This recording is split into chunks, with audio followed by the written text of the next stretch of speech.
Allison Reagan, the mother to me. Welcome to Let's Talk. Hello. Thank you so much, by the way, for coming so far to come to my studio. I know you had to walk, a couple stairs down, and I appreciate it. It was a long haul. Yeah. Had to put on some shoes, some boots, and, a You got raincoat. yourself together. Yeah, but it's all good. It's fine. You look good in this. This is like your outfit. Every time we put this on you, you look like $1,000,000. Don't like it. Why? I feel like a sausage. No, Don't like it. my God. But it's okay. It's better than the flowy shirts they usually throw on. You gotta show it off a little more. You look good. I don't know. I think I'm past that stage in my life, but whatever. So, we get deep on this show. Oh, no. We're gonna be talking I'm not about good with deep. a lot of things. I thought I was going to jump out of a box or something. Are you ready? Sure, why not? So I wanted to start off this conversation talking about my father and you. Okay. Because clearly the relationship didn't work. No. No. So I think it's very important. Obviously, it's where I come from. It's where the whole story of me began. So, you and my father met where? We met through a friend that I went to high school with. And she was dating somebody who was a friend of ours as well. And they all had a house down the shore on the same block. Okay. And she had told me that, she had suggested that she knew somebody that I would be possibly interested in. Okay. And it kind of went from there. So you meet this guy. I met the guy. What's your first thoughts? He was cute. Okay. We love that. Important. Personable. Okay. A charmer. Yeah, without a doubt. He definitely was different than what I was used to in Brooklyn. Mm-hmm. As far as everything, the attitude, the mentality, the frame of mind, all the above. So I wanted a little different because I spent a lot of time in Brooklyn with a lot of different people, and I've seen a lot of different personalities, and it was a little bit different, So kind of like went with my gut at the moment. Yeah. So you guys were doing the long distance because he's from Pennsylvania. We were. So he would come in on weekends, and I'd go there, and we'd go back and forth. Do you recommend long distance relationships? I do not. Okay. I don't, because I do believe that you don't really see a person 100% unless you spend more time with them on an everyday basis. So I would never do that again. Me personally, I would never do that again. But did you feel like you knew him enough? Yeah, because I was young. Again, I was looking for something different. Yeah. And everything I was seeing at the moment was something that I was attracted to, I was into. So it was like kind of like a momentary mindset where you just feel at the moment that it's right. Yeah. And so you go with it. Right. But now, when you step out of the box and you reflect, you see all the red flags that you didn't see, especially when you're younger. Red flags are a little bit more, not as noticeable than when you're either older or either when you look back on the situation. And then you look at something, you go, oh, wow, that's what I missed. And that's what I missed. And that's what I missed. Yeah. And, so a lot of times we just go into something with our hearts, and we really don't use our brains to look at a situation and see what's the most, how do I put this? The most practical way of looking at something. Not more emotional, but more practical, because at the end of the day, practical comes a big part into something that we really don't understand. Well, we're blinded to it sometimes. Yeah, like things have to kind of even itself out. Right. And so, that's what happened in my situation. Well, you guys got married, so you took the step. You didn't see the red flags. Now, No. you moved from New York to Pennsylvania. Mm-hmm. You're excited. You're about to start this whole new life, I would assume. Didn't work out. No. Why? Well, there was a lot of differences. I had graduated college, and I had this BA kind of hanging in the balance. I kind of wanted to pursue a career in criminal justice. I never was able to follow through with it because I stopped what I was doing halfway through. I got my BA in psychology to go out into, I met somebody and get married and start a new life. And I did take a lot of tests for like, different kinds of like city jobs out there. But it didn't work out because there was just a difference in the way we looked at life. He didn't want to go to college. It didn't really matter if he didn't want to go to college. It was more about the fact that he didn't find it as important as I did. Like, we had different views. Like, it was like, I never looked down on anybody. It was just we were on different like pages. And that's the one thing you have to look at when you look for a significant other, is being on the same page with them. Like, you want the same things, whether it's children, whether it's, a house or a condo. It doesn't matter. It's just you have to be on the same page. So he was looking at things like, oh, well, you went to college and I'm working and I do like hands-on stuff and I'm a blue-collar worker and I do this and I do that. And you're kind of not really on the same page. Not saying that what he's doing is wrong, what you're doing is wrong. It's really a matter of like just being different. Right. And that's where the problem came in. But it was deeper than that. He wasn't really coming home, right? Well, there was times where, like it was, you hear the classic story, like you watch TV and you're like, oh, the guy went out for milk and he never came back. And that's what would happen. Like, and what I couldn't understand is because I didn't come from like a suburban area. Yeah. I was a city person where, where when we buy things, we go to a pizza store for pizza. We go to a pizzeria. We go to a grocery store to get groceries. But in where I lived with him, everything you bought was in a bar. Whether it was food or pizza or whatever. So while you're waiting for your groceries, your food, your this, you're at a bar. You start drinking, and then what happens is time flies and you don't come home. So I wasn't used to that life because we didn't have that here. Right. But at the end of the day, he still wasn't coming home. No. And you didn't like that because you didn't understand it, and weren't you just a little bit like worried or? Well, it started out where I was worried because I came from a home where that didn't exist. Didn't exist. I mean, Well, it shouldn't exist anywhere. No, right? It didn't exist. Like, in my house, the dad came home, the mom was there, and, like nobody disappeared on each other, and there was no question of. So at first I was worried. And then when I realized that there was a red flag and there was a problem, that's when I started to get mad. Like your worry turns into being angry. What did that anger look like for you with him? Would you communicate like, hey, like you not coming home is bothering me? Yeah, I did. But the way that he looked at life was that it was normal. So he couldn't understand, which I don't wrong him for that. Gotcha. He couldn't understand why I was not understanding. Right. So there was, again, like a difference of lifestyles, Yeah. And if you're used to a certain way of life, you can't wrong them for that. You can't.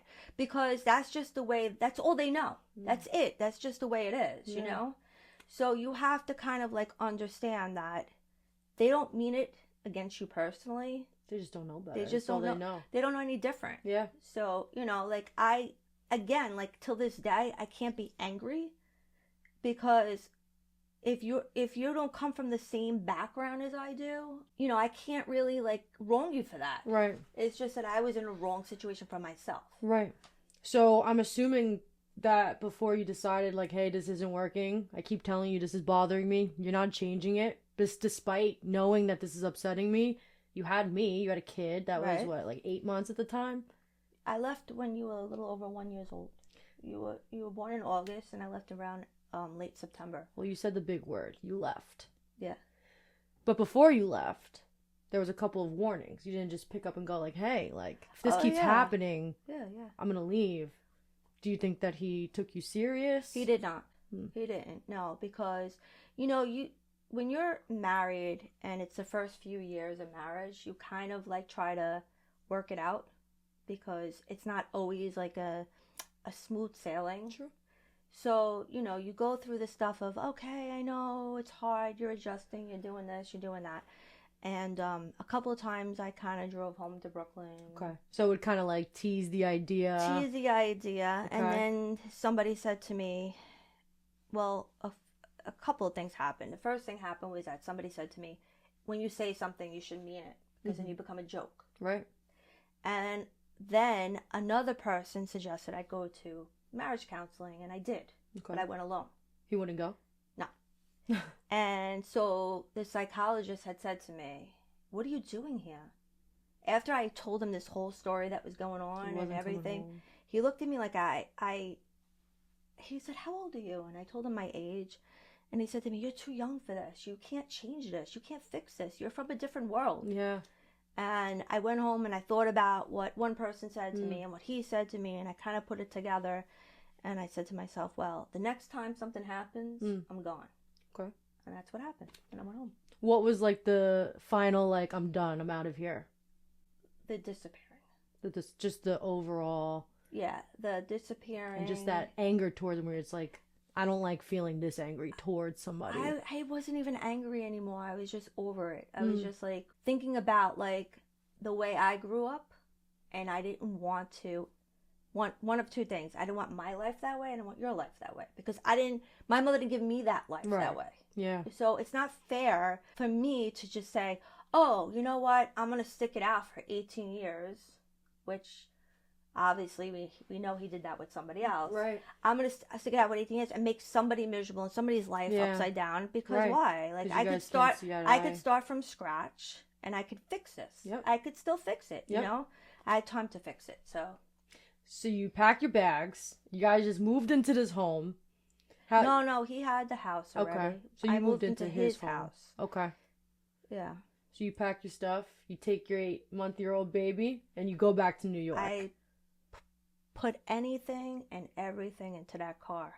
I drove with literally the high chair sticking out from the sides of my head. Wow. And I went home. Did he call or fight for you to come home, come back? I think he realized that he made a mistake too. Yeah. Because I would never, ever, ever settle for anything other than what I deserve. So I think he realized that it's better off, because it would just be very toxic. Yeah. Because I'm just not a person who can settle for something other than what I think I deserve. And listen, even after all that, I'm not saying I've had the perfect life, but at least I have kind of controlled some things. Yeah, as you should. I put things in my control, whether they've turned out good or bad or whatever. But I at least are in control of, my life, the way I live, the way I run my house, the way, with the way I do things. I don't have to depend on anybody. Well, I also think you're the type of person that would rather be in your own company than bad company. That's something you taught me. Well, I told you that because when I was a little kid, I opened up a Bazooka Joe. Uh-huh. And you know how there's a comic? Okay. There's like I remember those. Yeah, there's a comic strip, and on the bottom it says, I was like maybe 7, and I read this. It said, it's better to be alone than in bad company. Yeah. And it always stuck in my head. I don't know why. And I would always go around saying to people, even at school, if they bothered me, it's better to be alone in a bad company. It's like foreshadowing the future. But it's just so true, because if you're going to bring negative energy and people into your life, then that's on you. Yeah. Like, you're yourself. Like, whatever you're dealing with in your own self, that's something you have to work on. But why are you bringing in other people that's really adding on to whatever's going on already? Right. Like, I just don't think that's okay. Yep. So I'd rather just let go of, like, bad things. Yeah. That I can't control, because I'm a control freak, so. I don't think you give yourself enough credit for picking up and leaving, because that's something that's very hard to do. And I guess my question to you is, with that being said, I want to first acknowledge how much strength that takes to do. And I guess the follow-up question is, do you have advice for somebody? Because you're not the only one that was unfortunately in a marriage that just wasn't working. Like, how do you find it in you to just say, you know what, I gotta go? Well, the one thing I can't do is tell people to leave their significant other, because that would just be not a good thing, because you're not in their shoes. Right. So you can't say to somebody, like, I remember years ago when somebody said, oh, I saw somebody with somebody else's spouse, and I'm going to tell her.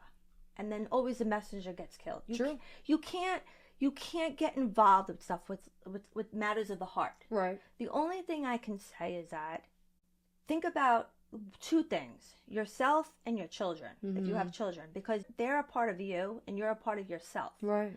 So if you're in something that you're spending a lot of time trying to fix, then you're in the wrong situation. Like, you should really pick up and listen. You can go to therapy and fix it if both parties are willing to fix it. Yep. But if not, like I don't have the time or patience anymore to chase things or fix or try to unfix things that can't be fixed. Yeah. I don't. You know, like I'm not going to say that I'm going to find the perfect person tomorrow. Nobody's perfect. Yep. But at least have somebody on your page. You know what you're looking for at this point. That's have somebody on your page who's willing to work with you. Yep. Who's willing to, like, you know, just listen to you. Yep. It's all about listening. It's really not about, you know, I spoke to someone a long time ago that said that we as people tend to be reporters. We spit things out and spit things out and spit things out, and we want everybody to listen. Yep. But do we really listen? Being a listener is very, very different than being a reporter. Yep. So, you know, like when I was a teacher and we'd be at school, we'd put kids in groups. Who's the reporter? Who's the listener? Yep. Who's the note taker? It was always like the listener who had the hardest time. Yeah. Putting down the information on the paper. Everybody else had their little tasks, but the listener always had the biggest difficulty. So that's really what it's about. It's about being a good listener. And we, as people, are not always good listeners. Yeah. We want to be heard. That's a good point. But we don't want to listen. I'm really glad that we kind of touched on the relationship, because just sometimes as a whole, and the generations and your generation and mine, like sometimes relationships are just hard. It's hard to just get along with people sometimes. Like, how come you can't understand me and why can't I understand you? And I kind of wanted to hear from somebody who had that, didn't work, and they've learned to love themselves and move on. So you moved back to New York, and now you're raising me with Mina, who is my grandma, who's your mother. Right.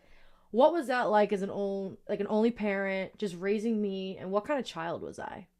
Well, at first, when I took you back, your grandmother was very cooperative. Yeah. As far as how we were going to work this. Okay.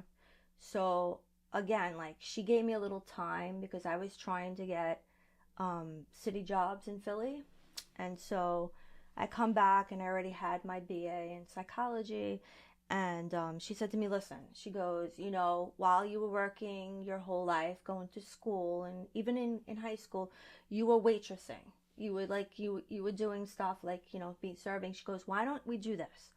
I'll work in the day, and you find a job at night where you can work as a waitress, and then I could take care of your daughter. So that's what we did for like about 3 years. And at the time that was happening, I was working as a waitress, and then one day she said to me, you know, you used to sub back in the 90s before you were born. She was like, why don't you go back and sub? And as a teacher. Yeah. So I went down. I already was fingerprinted. I already had done all of the little stuff, and I went to sub. The guy looked at me, and he looked at my transcript, and he said, can you start permanently tomorrow? Oh, wow. Yeah. And I was like a little bit like, that's frazzled. Anxiety. Yeah. That was anxiety. And I just went, oh, what? He's like, yeah, we need teachers or whatever. And now this was way back. Back in he the was 90s, like, yeah. Late 90s. He says to me, listen, he said, you have a BA. He goes, he said, all you have to do is go back to get your certification. And now in this day and age, you have to get everything first. But back then, I was lucky. They gave you a certain time frame to do certain things. And so I got like a temporary license until I got certified. And then I went for my master's. And I remember when I graduated my master's, Mina was very, very, very, which is your grandmother, was very adamant about me taking you to my graduation because she wanted to see. I think I remember. She wanted you to see me graduate. Yeah. She wanted you to see me do an accomplishment. How old was I? This was 2006, so maybe 9. Okay, because I feel like I remember this. So I got my master's, but I had to get my master's in education because I had 0 credits in education because I was thrown into like the fire. And you really restarted your whole life. I did. I wanted my master's in something else, but I couldn't because I was given this job. Right, I gotcha. So that's what happened. And was I a very like energetic kid? Was I well behaved? Very well behaved. Oh, wow, very humble, very quiet, always good in school.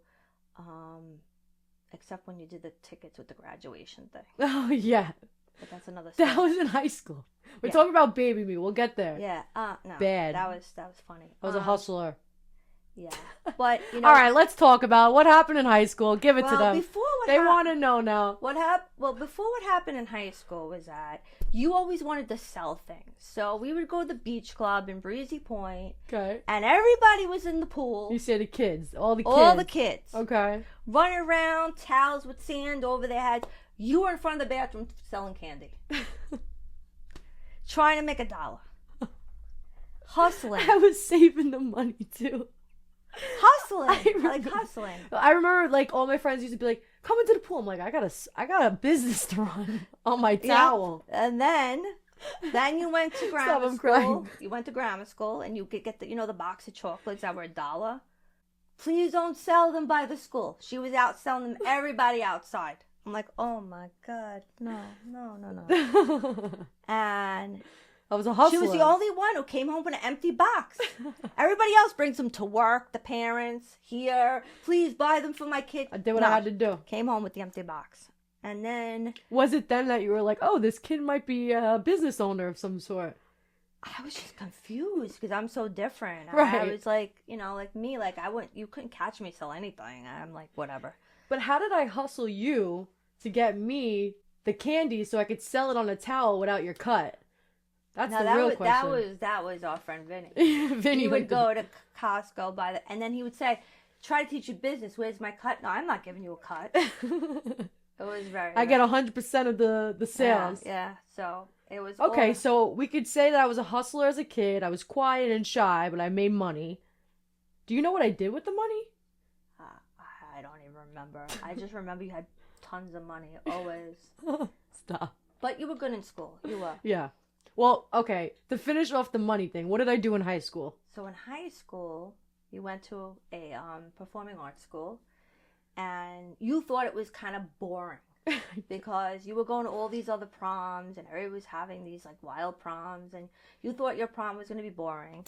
Oh, I skipped the part how you would rent out halls at 15 years old and have parties and charge people $40, $50 a head. Let's not forget about that. That's so true. Okay? And you'd make money doing that. So with that, that segues into what I'm going to say, was that you decided to make these, like, I don't know, these, like... Tickets. Yeah. And I couldn't think of the word. That said my school's name after prom, which you can't do. After prom. I was trying to make the tickets look cool and, go with the theme of the school. Like, you got your ticket, you're from my school and my party. We had a little tit-tat with the principal. I didn't know all this was happening until she decides to stand in the middle of the hallway with a line wrapped around the hallway trying to pay her for these tickets. The line was pretty long. And I'm at work. I was a teacher at the time, and I get this phone call. And it says, are you Miss Reagan? Yes. Your daughter has a lot of cash that we just confiscated. A lot of cash. I'm like, what are you talking about? And they proceed to tell me the story. So I had to go home. I had to go up to school. And I'll never forget, that was the day my window rolled down and then rolled back up. And I get to the school, and all she said to me was, get the money back. All I care is get the money back. I'll have to owe I don't care if I get suspended or expelled. So just get the money. She's a good kid, and we're not gonna take the prom away from her. We never had a problem with her. And listen, no one ever had a problem with you. And she kept going, get the money back. And they were like, well, we have to call the Board of Ed because if it's like not under like $100 of what we have or whatever, we have to confiscate the money. And I don't know, by the grace of God, I was under like $10. Like maybe $10, $15. And I got the money back. And after prom happened. But here's the thing. She had to redo the tickets. Without the school name on it. Now she went to graduation, and everybody, when she went for her diploma, stood up going, after prom, after prom, after prom. So true. And I'm like this. And I was just like, oh my God, this party still went on. And I honestly thought that I wanted to be an event planner for the rest of my life. I was a pretty good party thrower. There was some guy she would talk to, and she'd be funneling him money. Who was that guy? I forget his name. He would would hook me locks? up with all the values. The venues. But anyway, okay. That's all about the child that I was. Now we meet Francesco. Franny. Your daughter gets into her first ever relationship. You find out she's sneaking around Dunkin' Donuts with some guy. You're like creeping up on me, clearly. I didn't even know you knew this. I'd be like, hey, Mom, I'm going to go somewhere. Okay. How'd you know it was at Dunkin' Donuts? That's the first question. Having a date. You kept saying, I'm going to Dunkin' Donuts. I go, well, she's 15. She don't even drink coffee. Why is she going to Dunkin' Donuts? Maybe a donut. I don't know.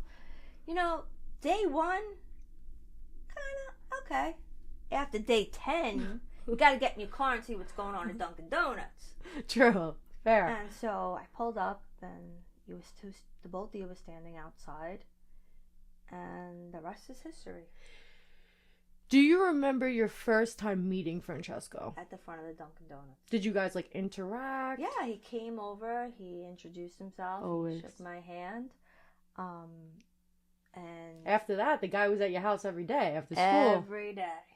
Every day. I would say, pick up your legs so I can vacuum and sweep. Because none of you drove. Yeah. So you guys were sitting on my couch for many years, watching TV. What was your favorite memory of him? I have a few. One of my favorite memories of him is funny. When we went to one of the dance competitions, and he was just so interested in the fact that I was watching on CNN the Malaysia flight that disappeared. Oh, gosh. And he was making us the espresso coffees in the hotel room. Oh, he was the best at the coffee. Yeah, and he kept making me coffee, and he's going, what's going on with the plane? What's going on with the plane? So he was into it with you. Yeah, that was one of them. He just was the type of person that if he knew that you were really involved with something, he just wanted to, like, entertain it because he knew that you loved it. Yeah. You know, like, he just knew how to make everybody so happy and comfortable. Yeah, of course, yeah. I mean, there's so many memories, but just that one makes me laugh. Just the dance. Yeah. I love when he came to the dance competitions because Dad would not sometimes come. Yeah. So it kind of filled that void, you know? Yeah. No, I mean, he was definitely a team player. So Francesco was my high school sweetheart. Then I had to go away to college, which I was really torn about if I should go away, if I shouldn't. I was really worried about leaving him behind. And you gave me advice and you said, put yourself first. And if it's meant to be, it'll be, which it was. Right. Number one, why did you push me to go away to college? Because I know you didn't have that experience. Because I didn't want to go away to college. Okay.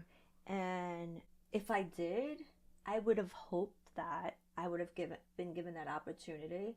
I look at things like differently than, let's say, my mom does. My mom looks at things a little bit more practical. Like dollars and cents. And I'm not saying she's cheap. She's not. It's just more of like practicality. Hey, there's a college down our block. Why do you gotta go to Florida? Exactly. Like, this school is $1,000. It's right there. What are you doing? You're going to be a teacher and you're going to go to Cornell for $100,000. You could go to Brooklyn College for $1,000. Like, whereas and listen, and I get that in a small sense. Yep. However, like, I feel like it's 4 years of your life. Mm-hmm. And I have seen through my life where children have made certain schools based on talent and performance, and their parents wouldn't let them go because of where either A, the school was located, how far it was, the commute. And I've seen these children still resenting it. Still resenting it. And so what I'm saying is I've watched that. And I've seen it. I've seen people say to their parents, oh, I made this school and you didn't let me go because you didn't want me to go on the train or you didn't want me doing this. But you know what? Let your children learn about life. Right. So I didn't push you to go away. But if you came to me and say, hey, listen, I want to do this because it's something I feel like is for me, why should I say no to that? Yeah. You were very good about letting me want to just be me. Like, you want to go to dancing school? You're a stage mom. You want to go try out for all these high schools for acting? I'm going to help you with the monologues. Yeah. Like, you always let me lead my way. And that was like, you know, like, because it kind of goes to, like, sometimes parents, like, are like, you're going to do what I want you to do.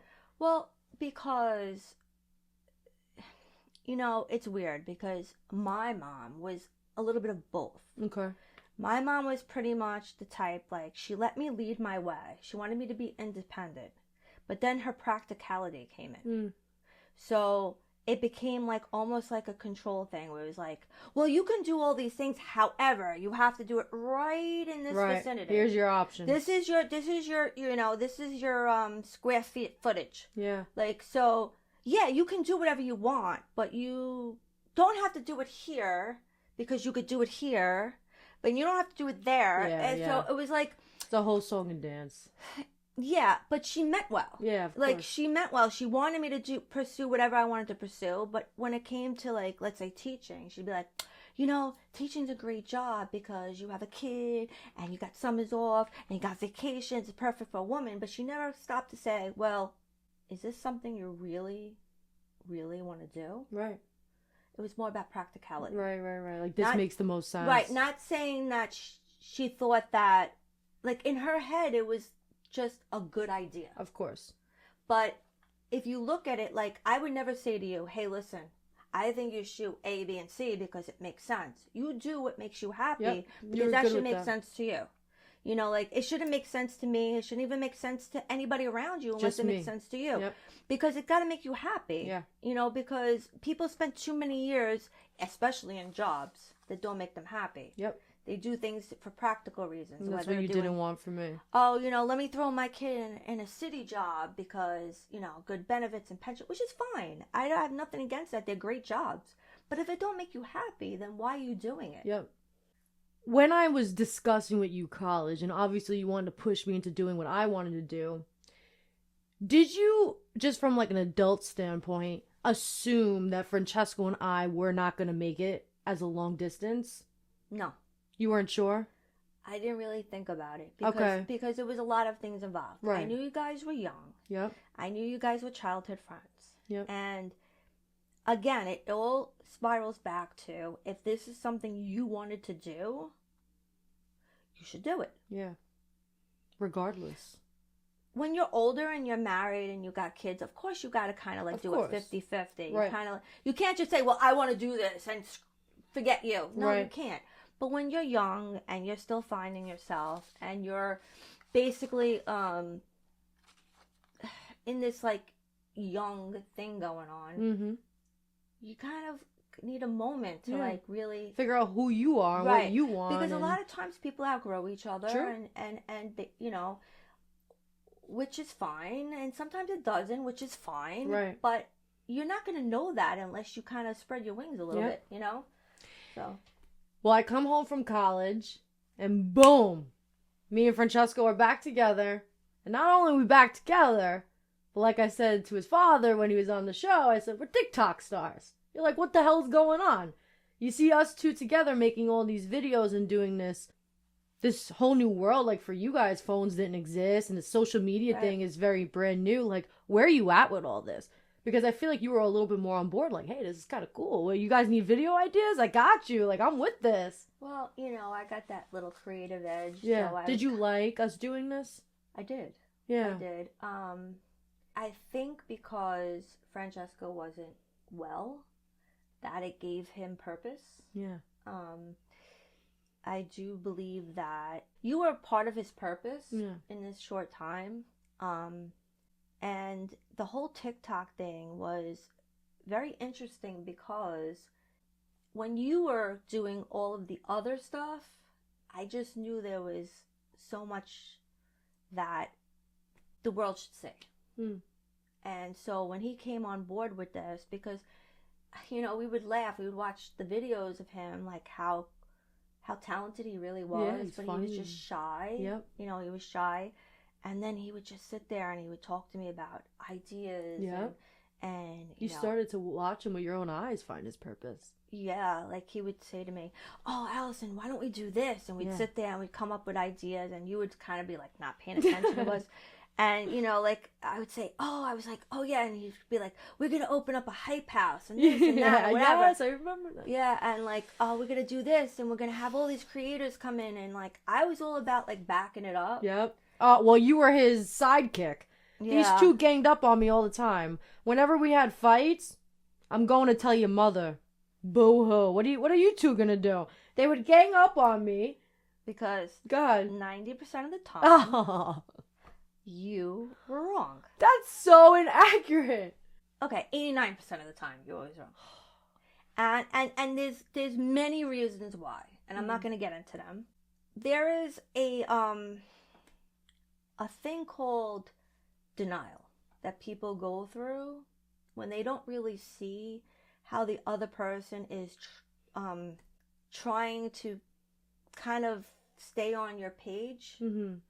And so I was seeing it.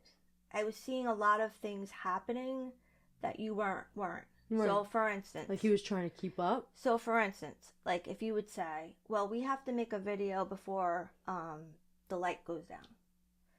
And he can't get here on time. And to you, he was being tardy. To me, it was that I really didn't know what his morning was like. Right. You know, like I didn't know what was keeping him from getting to where you wanted him to be. Right. So with him, he was trying so hard. I felt he was trying so hard to kind of keep up with the Joneses, as they say. Yeah. But again, like being in the moment, not being the third person looking in like I was, you're not seeing what another person's seeing. Yeah. So a lot of times I was taking his side because I understood without actually having the empathy. I had the sympathy. Right. Which is a different thing. Like when you have sympathy, you have feelings for this. When you have empathy, you know what it's like to be in their shoes. Right. So I wasn't in his shoes. However, I had some sort of sympathy going on where I knew that he was not. It was deeper than just being late. Right. Okay. So there was a lot of things, you know. Although the fights were funny, they were funny. They were like, I think that you were kids. I think that you had your ups and downs, and nothing's perfect. Mm-hmm. But at the end of the day, he wasn't a regular kid. Mm-hmm. He became a kid who was sick. Mm-hmm. And so that's really the big picture, because all that other stuff, it's meaningless. It doesn't matter. It doesn't really matter. I agree. Well, especially now looking back. Yeah, you know, and guess what? Let's say all of this didn't happen. He was still here today. Yeah. Would that have made your relation stronger? Or would that have broken you up? I think that everything, even me not understanding at the time when I would yell at him for being late, and maybe it was because he was having a hard time getting out of bed, all of it, what he did wrong, what I did wrong, what I was not understanding, what he was not understanding, is what made us stronger every day. There's whole thing. Answer. Well, speaking of sick, he gets very, very sick in 2021. Mm-hmm. And we pick up and we go to Mexico together. It was very out of nowhere. You know, again, we went from being on TikTok and living our lives and just being so happy and like kind of building this career together. And again, out of nowhere, he gets sick. Where were you at when I said, hey, Ma, like, I'm moving to Mexico for a month? I was not happy. Why? Many reasons. Mm-hmm. I'm not going to get into my views on medical science. Right, yeah. But I will say that... I guess I mean like more in regards to as like a mother to the daughter? There was a lot of things that I was upset about. You were going to a very dangerous place, even though it was a beautiful facility. For sure. There was no guarantee. There was very little time to really take that type of leap of faith. There's a very small window of time. And I just started to kind of, that was, I think, the turning point where I started to lose hope. With Francesco's health. Yeah, that was my turning point. Well, my next question was going to say, you didn't understand how sick he really was during this time because it was happening so quick and you felt like nobody was really communicating with you. So what did you think was happening? Like, how much would you say you knew of him being sick? Like, did you... Well, you know, it's like anything else. Like, everybody or anybody has this sort of level of denial. Right. So... Very true. It doesn't matter if you see it every day or you hear about it. It's some sort of denial. So, you know, I there's this boy who's been coming to my house for many, many years, and you know, he shows up at my door one day bald, and I cried my eyes out, and then, you know, there was this point in time where he looked normal like everybody else. Yep. And so, when he started not showing up at the house and he would say stuff like, he doesn't feel well today, like, it wasn't hitting me at first. Yeah.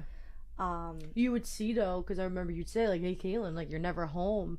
I was, like, very at the house. Right, but you weren't coming home and telling me much. And then what happened was, on my birthday, which was beginning of February, he picked me up. Yeah, I remember. And he seemed like he was fine. He was like, Caitlin, let's go get your mother. I want to feel like a normal kid. Let's go do it. And we enjoyed that ride. Yeah. And then I remember a week later, February 14th, you couldn't see him for Valentine's Day. And then things started to become real to me. Yeah. You know, I sat and I thought about it, and I'm like, okay, well, I have to, because you kept kind of like, I kept saying, you know, like, I want to see him, but like, it was like, he doesn't want to see anybody and whatever. And so he was very picky about that. Yeah. So, I thought about it. I'm like, I can't do this anymore.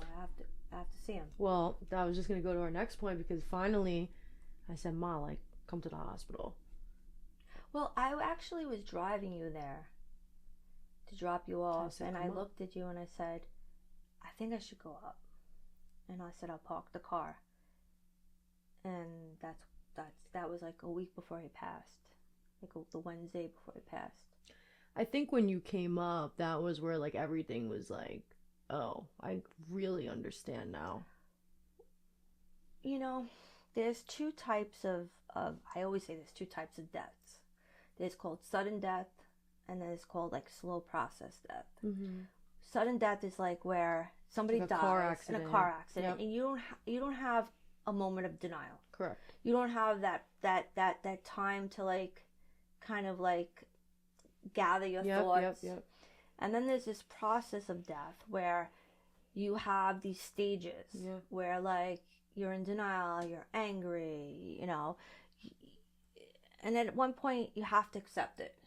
So, you know, like I know, like when somebody was sick in my house, I was in denial, because as that person's getting sicker and sicker, you just assume in your brain it's going to get better. Yeah, that's kind of where I was at, even watching him. Right. And you don't have that time to have denial, because if let's say it was, God forbid, a car accident, right? It's just is what it is. Well, when you saw him and you came up, I wanted to ask your experience with all that being said, just in that moment, you know, where are you at mentally? And did everything kind of click, like, oh, this is where my daughter's been, like, this is what's been going on, like, the Mexico thing, like, everything kind of just, like, unfolded? There was different parts of me. There was the anger of kind of, like, not knowing all of what I should have known, because you know, and again, I blame myself too because I don't know if I really wanted to see it. Like, I think I also was kind of staying away from it. I mean, listen, it was almost only a month. I mean, this got like aggressively bad. So I went through some anger with like everybody around me. Yep.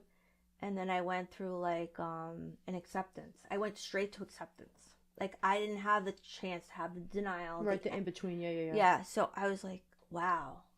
And I just remember his mom saying to me at the hospital, I mean, I had this long conversation with Francesco, and I remember his mom looked at me and said, oh my God, she said, I should be planning a wedding, not a funeral.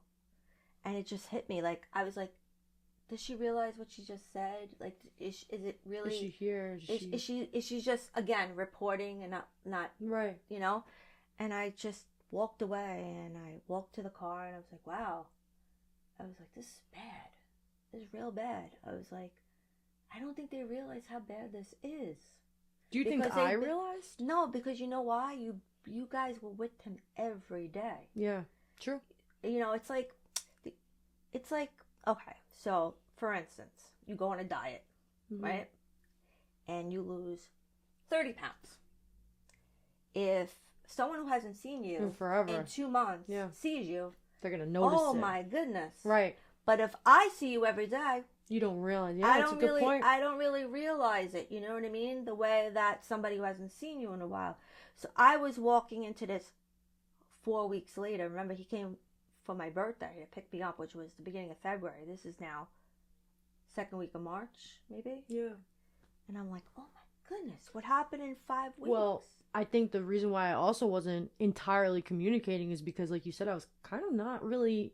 I was in denial. I wasn't like fully understanding. And were you able to tell that I was navigating a little bit off, or would you say that I was functioning normal?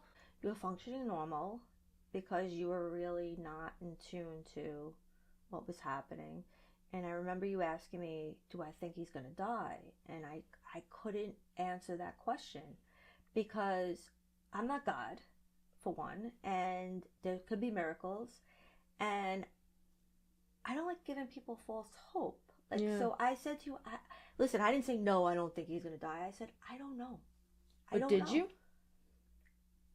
You know what? I don't know. I really don't know. You know, like, we all have like a little bit of false hope. Yeah, of course. I really don't have an answer, but I do know that what I saw was completely eye-opening to me. You know, like, but... Well, that's what I was going to ask next. But what did you learn? Learn from what? Just the whole experience of watching somebody's life be taken so short, and just like as an adult, how did the experience just like change you? Here's the thing. Nobody's promised tomorrow. So I always say be kind to the people you know. Live life in a good way, and do what makes you happy. And if something doesn't make you happy, then you change your path in life. And it goes back to what you were always doing anyway. You always kept pushing me to do that regardless. Yeah, of course. And so, I mean, listen, I wish he would have had a longer life. I look at my own age and I go, I lived double his life. You know, like I lived double his life, and if I died tomorrow, I could say I lived double his life. Yeah. You know? You said something to me. You said, after he passed away, and I talk about this in season 1 of my podcast, you said, I'm so sorry that he passed, but I want you to know that a lot of people don't even get to experience this love in a lifetime, not even myself. And I guess I wanted to ask you, like, how did you know that we had that true love? Like, what's true love to you, and where did that thought come from? Why do you think people don't really get to experience that kind of love all the time? Life happens. Life is life. Things happen. We can't say that we're all going to have a perfect life. It's not in the cards for everybody. I mean, we all have a story. We all have things, but the one thing I can say is that very few times I see that unconditional love, that that love story. very few times. And so I saw it. I saw it. I completely saw it. And even with the little bickering and fighting, it was there. Yeah. It was there was there. like a passion. Like, why can't we figure it out? Yeah. What do you think made Francesco and I special as a relationship? I really think it was the differences. You were so different. And you knew how to bring it together. Yeah. Everything about you was different. The way you grew up, the way your life was, the way our preferences of how we wanted to do things. And we found a way to make it work, which is interesting because that was like your biggest problem with Dad. Yeah. Wow. And I guess like the point is, like you said in the beginning, your advice was you just need two people that care enough to, right? Well, it goes back to what I said about the therapist when I went to the marriage counseling, and I told him this crazy story. I mean, to him, for he's not coming home. There was a lot to it, of but course. I mean, that was just like kind of like the gist. But I remember he looked at me. And, you know, like, as a therapist, you shouldn't be saying this. And he said to me, this can't be fixed. You're too young for this. You can get married and have more kids and do this and do that. You're young. And when I walked away from that, I said, he's right. He's right. This can't be fixed because he wasn't workable. He wasn't meeting me halfway. It was never going to happen. And I think it was... And we were two worlds from different, two different worlds. And so were we, but it took two. Yeah. And he was right, and you were right. Yeah. So sometimes, you have to be patient with people, which I tried. And if it doesn't work, then you have to make a decision, like you have to decide what's best for both of you. Yeah. I'm sure leaving your dad was best for him too, because he wanted a lifestyle that I couldn't give him. Is there anything else that you wanted to just say about Francesco or our relationship or anything that you've just got from it, or any last thoughts before we wrap? Well, I just want to say that I give you a lot of credit for being your age, for one, being in a situation that's extremely, extremely rare. Like, really, for you guys to be going through this, it's a young age is a lot. Like, there are people who are together 50, 60 years who sometimes encounter these kind of situations. And the way you stuck by him and you cared for him and you took care of him and you were by his side. And I don't know if a lot of people would sacrifice their life and time unless it wasn't special. So... yeah, you listen, I poke fun at the fact that, you guys had your little tips and whatever, but I will say that you definitely were the best thing that have happened to him. And with that being said, I know you were his purpose, like part of his purpose. I mean, we all have a purpose here. He probably learned his in a short time, but you were definitely one of them. So I think that also, like, I feel like we both know, like, if it was vice versa, God forbid, like, he would have done the same thing. 100%. 100%. Yeah. I mean, and I think that was, like, the motivation. Like, I know you got me forever, and I got you. Yeah. That was something we always said, so thank you. I miss him a lot. I know. So. I was going to say, I know that you took his loss really hard. Like a child.